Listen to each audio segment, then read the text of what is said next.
Hello everybody, as the title says, this is my budget Dinomist deck profile. For some context, this is the first physical deck that I have built in Yu-Gi-Oh! In a lot of years, I think 12 years now. It's been a very long time since I've actually built a deck with physical cards. I've been playing online for so long.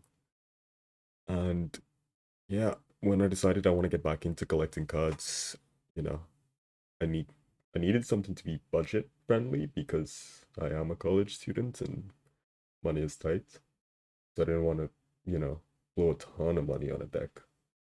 And well, I have Dinomist here because as soon as I saw this archetype, I fell in love with it, and I've, tested it a lot, and I've had fun playing it, which is why I built it. And if you don't know what Dinomists are, basically the entire archetype is made up of these pendulum monsters, which are water machines, and they're based on dinosaurs. And the thing is that they're supposed to be like steam-powered mechanical dinosaurs, and I just thought that was really cool. It's reminiscent of like Power Rangers and stuff to me. So yeah, and I guess we'll just get into the main deck here then. So two copies of Dinomist Spinos. All the monsters are levels 4 or 5, right? And all the scales are either 3 or 6. And well, we have two Dinomist Spinos here and then two Dinomist Rex. And the scale effects for the three scales, because they all three scales have the same effects, is if another Dinomist card would be destroyed by battle or card effect, you could pop this card instead. So it's protection for the entire field, which is really nice. And six scales have the effect where if an effect will target the Dinomist card, you can negate it and then just pop this card instead from your Pendulum Zone. So yeah, that's protection from, once you have both scales, that's protection from battle card effects or anything that targets, which is really nice. And these monsters specifically, we're running two of each because, well, you can only summon them by Pendulum Summon. So they're kind of bricky. I don't want to open like too many of them. But they have very powerful battle effects. These are kind of like your go-to boss monsters. They win you games sometimes. Spinos let you tribute a monster or a Dinomist monster, and then you could either attack directly or attack twice. If you tribute twice, you can activate both effects. It's not once per turn, so you could attack directly twice, which is really, really nice for ending games. And Rex, its tribute effects is a little more complicated. If you tribute a Dinomist monster, you can attack another monster again, and if it attacks a defense position monster, you can inflict piercing battle damage. But you can only use the tribute effect after you destroy a monster. So you have to swing into something, and then you can tribute to activate it again. And the second tribute effect is it will shuffle a card from at random from the field or the opponent's hand. The hand shuffle is random, not the field. Which is, it's nice. You get to hand loop a little bit, but it doesn't come up that much. Like, I think Spinos is the better card. But Rex is also nice to have sometimes. And I prioritize running two of each because scales, you want to open both scales pretty often when you're playing this deck. Then we have three copies of Dinomist Ceratops. This is also level 5 and is also a 3 scale, but its effect lets you special summon from hand once all the monsters you control are Dinomists and you don't have any Ceratops. So a cool thing you can do is you can normal summon and then just special summon this out from your hand for free. Really nice. Then we have 3 Dinomist Brachion. It's basically Cyber Dragon. If you do not control a Dinomist monster, you can just special summon this from your hand if your opponent controls a monster that has the highest attack. So even if you have monsters, as long as none are Dinomist and your opponent still has the monster with the highest attack on field, you can summon this out for free, which is really nice. But it doesn't come up as often because, going first is useless, but going second is really nice. Then normal summons, we have 3 Dinomist Pteran. It's also a 3 scale, but it's level 4, so it also has the effect when you destroy a monster by battle, you can add any Dinomist card, which includes spells or traps from deck to hand. So really nice, but it activates during battle, so it's not the best suture. Then we have 3 Dinomist Plesios. And its effect with 6 scale level 4, its effect is all face monsters your opponent controls lose 100 attack and defense for each Dinomist card you control, not just monster, so that includes everything in your back row. And you're running like multiple Dinomist spells and traps. And this is really nice when you have multiple on field because it does add up and it does count to a lot. And it helps you like run over things. It's a really nice card. Helps you win like the grind game a lot, I think. Just putting this on board, putting like 2, you have like a full field. That's a lot of attack that you're taking off your opponent's monsters, which is really nice. Then round up Dinomist monsters. I have 1 Stegosaur, 1 Ankylos. There's 1/3 scale, 1/6 scale. These cards are not good. They're just not good at all. Like, I'm just playing them for the sake of having scales, right? Because you don't have like any more monsters. Like, I'm literally running all of the monsters, and these cards just they they're extra normal summons to get your turn started. You know, make Ceratops live. Stegosaur, its effect basically if another pendulum monster you control battles an opponent's monster, you can destroy both monsters, which is fine. It's not that good. Ankylos banishes any monster destroyed by battle with a Dinomist monster you control, which is slightly better, but doesn't come up that often, and it's not something you can really depend on to be like an effective game-changing effect. And then non-Dinomist monsters now, I have 1 Magical Abductor, 1 Rescue Hamster. Really nice card. Doesn't come up that often because I don't run that many spells actually. But it does help you in terms of like replenishing your hand, which is really nice for a Pendulum deck. And Rescue Hamster also doesn't come up that often, but when it does come up, it basically represents like a free like extra deck summon. You get stuff out like your Cyber Dragon Infinity or your Toadally Awesome. So it's really nice. And then 3 copies. Barrier Statue the Torrent. So we're running a lot of water monsters in the extra deck. So this is how I make the deck competitive going first. Going first, you don't have that many options other than going into like the extra deck plays. But the thing with the extra deck plays is that you lose scales protections. And you really like those scales protections. Those were very helpful for your turn. So alternatively, like this win con involves just plopping down the barrier statue. You set up the floodgate and then protect it. You have like multiple disruptions that you can use in order to try and protect this card, keep it on the field, and prevent your opponent from playing that turn. So, yeah, that's why that's in there. Triple copies of Ash Blossom. And, you know, best hand trap in the game. But it's also kind of expensive. You could, like, 100% just not play this if, you know, you don't want to shell out the money. I only play this card because I got a good deal on it from a friend. Shout out that guy. So, yeah. Otherwise, you could play stuff like Ghost Spell, I think is cheap, Effect Veiler. It's just, you need some kind of hand trap. And then, best monster in the game, Dinowrestler Pankratops. Sucks that this card is at 1, but absolutely mandatory must run card. Helps so much. It helps you do everything. It's just so good.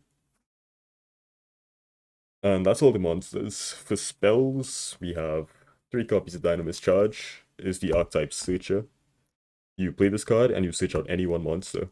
And another effect it has is whenever a Dinomist card is sent to the extra deck from the field, because, you know, the pendulum monsters, so when they're destroyed, they get sent to extra deck, you get to add one of those monsters to hand. So this comes up a lot. If your scales get popped, that triggers charge, and I'll add scale that you just popped back to your hand.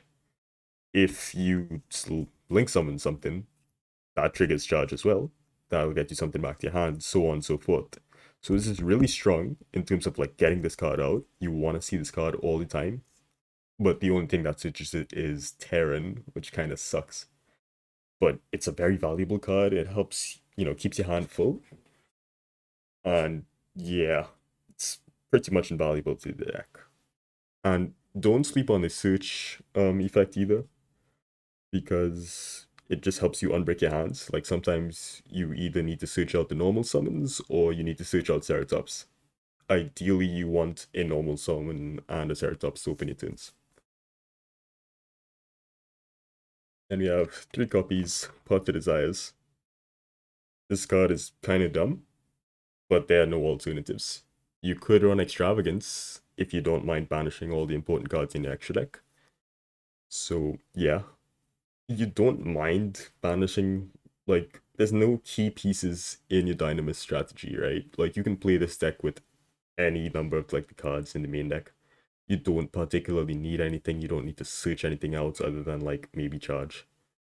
So, the drawbacks of Pot of Desires, you don't care too much about them. 3 copies, limit to removal, because with Spinos, this is a blowout card. This just wins you the game. And you could, like, other than that, it doesn't do that much. But it does come up in the sense that, yeah, you just play this on, like, turn 3, win the game. Turn 4, win the game. In your opening hand, it kind of sucks, though. But what can you do about that, realistically? And then, of course, one Call by the Grave, best spell in the game. For traps, we are running 3 copies of Dinomist Howling. Crazy good card. What it does, it just sets scales directly from deck when you activate it. And then it's a continuous trap, so it stays on field. And what it does is that it lets you tribute a Dinomist monster, and it'll let you bounce a card on the field, which is crazy in terms of like disruption. And what it does, it synergizes with Charge as well. So when you pop a card with this, that triggers Charge. The card you just popped goes right back to your hand, which is insane. And then last spell I run is 3 Compulsory Evacuation Device. This card is not the best, but I like it. It helps you protect Barrier Statue, which is alright. You could look at like trading this out for something that's better. Or, you know, like Ice Dragon's Prison is a crazy good card. I don't think it's very cheap. But yeah. It's just like a flexible slot. You could run anything here really. Like maybe you want to run another hand trap. So that's the main deck. That is 43 cards in all, I believe. As for the extra deck, we have Food Package, because you're running Waters and they're level 4, so easy. I was originally running 1, but then I pulled another one for maximum gold. That's the only reason I have 2. You can get away with running 1. But this Toadally Awesome is an insane card. Back at 3 now, thank God. I don't need to run 3, but it's nice to have. The thing with Toad is that it's a very hard card to play around, so don't underestimate the value of setting this up going first, because it represents a disruption that is very, very hard to out. Next, I run a very small rank 4 package. We have Abyss Dweller, Bagooska, Tornado Dragon. This is the best of the 3. These 2 don't really come up that much, but they're nice to have. The thing with this extra deck is that you don't have anything like that's particularly useful to make because none of it is protected by your scales. But at the same time, they're very flexible monsters, the Dinomist main deck monsters, so you have access to a lot of things, so the extra deck is really just your toolbox for, you know, having those utility options that can win you games. And these are the utility options that can win you games. Then Cyber Dragon package, because you can make Infinity ridiculously easy in this deck. And keeping and maintaining Cyber Dragon Infinity also just wins you games. It's really good. Next, links. All the links 2s, we have Miss Starboy, The Poet, Nightmare Phoenix. These 2 cards, there's nothing really special about them. Nightmare Phoenix also not that special. You do, like, appreciate making links on your turn 1 plays to, you know, maybe you want to trigger Charge, get those cards back in hand, reset scales, and then Pendulum Summon. That's something you can do relatively easily in this deck. It's just that none of these cards are as good as Electromite, and this deck really likes using Electromite. Rest in peace, Electromite. Link 3, just the 1 Nightmare Unicorn. It got reprinted, so it's cheap now, but I pulled this in a pack. So, yeah. But really good card. It helps you a lot going second sometimes. And then Link 4s, we have Avermax, Borreload, Borrel Sword. This also got reprinted, so it's cheap now.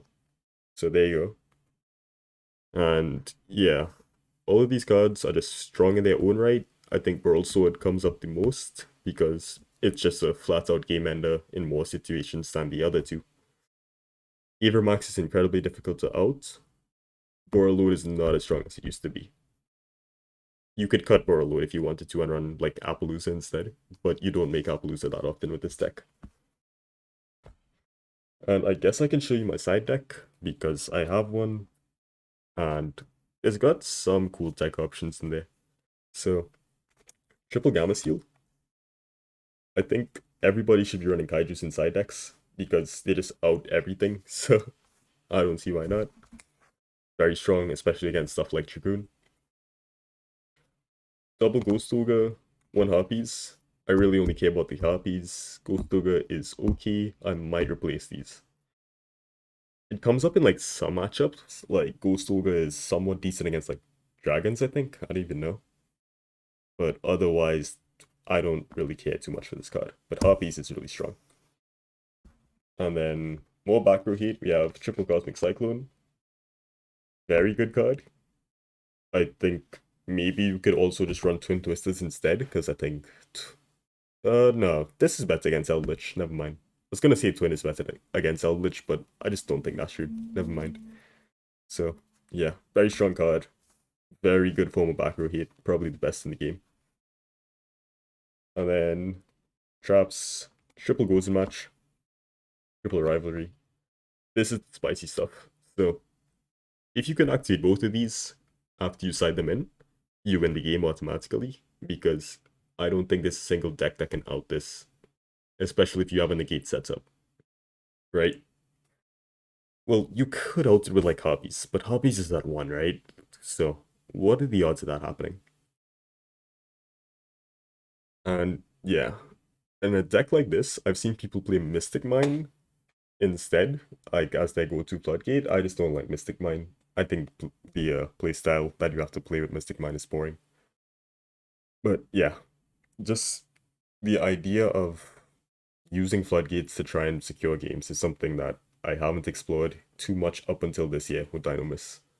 And I think it's a pretty strong look for the deck. As long as you can keep these cards, you know, alive, then you can just OTK the following turn. And that's really, really strong. So yeah, that's your deck. Overall, I don't think it's too expensive, especially with all the reprints that happened recently. Like a lot of the expensive cards that were previously like a lot of money and made up the majority of my budget, they got reprinted like right after. So they're cheap now. I missed the boat, but it's okay if you don't. So yeah, if you have any feedback, feel free to let me know. And yeah, that's it. Thank you for watching.